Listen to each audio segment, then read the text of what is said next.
യേശുക്രിസ്തുവിൻ്റെ ധന്യനാമത്തിൽ ഏവർക്കും സ്നേഹ വന്ദനം. തിരുശബ്ദത്തിൻ്റെ പുത്തനൊരു എപ്പിസോഡിലേക്ക് ഏവർക്കും സ്വാഗതം. ക്രിസ്തീയ ജീവിതത്തിൽ മാതൃകയുള്ളവർക്കേ മാതൃക പഠിപ്പിക്കുവാൻ പ്രാഗൽഭ്യം ഉണ്ടാകുകയുള്ളൂ. സെൻറ്റ് പോളിൻ്റെ പ്രസ്താവനയുടെ പ്രസക്തി ഇവിടെയാണ്.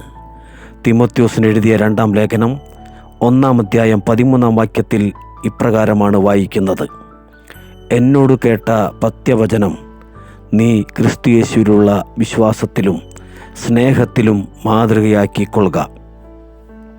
റോമിലെ കാരാഗൃഹത്തിൽ വെച്ച് AD 67 രക്തസാക്ഷിത്വം വരിക്കുന്നതിന് മുൻപുള്ള വാക്കുകളാണ് ഇവിടുത്തെ പ്രസ്താവ്യം.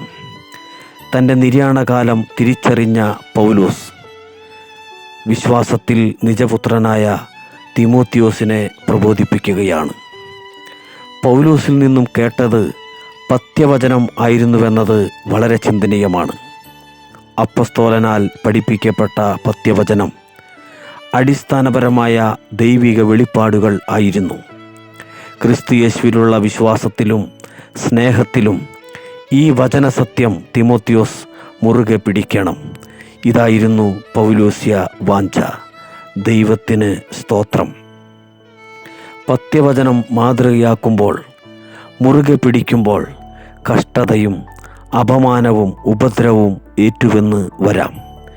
അതിൻ്റെ മധ്യത്തിലും പത്യവചനത്തിൽ നിന്ന് വ്യതിചലിക്കാതെയും വിട്ടുവീഴ്ച ചെയ്യാതെയും ഇരിക്കുന്നിടത്താണ് ദൈവപൈതലിൻ്റെ വിജയം എന്ന് പറയുന്നത്. വെള്ളിക്കാശിനു വേണ്ടി വചനം വളച്ചൊടിക്കുന്നവരും ദുരുപദേശങ്ങൾക്ക് വഴങ്ങുന്നവരും ചുറ്റിലും കണ്ടേക്കാം. അവിടെയെല്ലാം പത്യവചനം മുറുകെ പിടിക്കണം, മാതൃകയാകണം. കർത്താവ് സകലരെയും സഹായിക്കട്ടെ. അവിടുത്തെ അതിപാവന നാമം മാത്രം മഹത്വപ്പെടട്ടെ. ആമേൻ.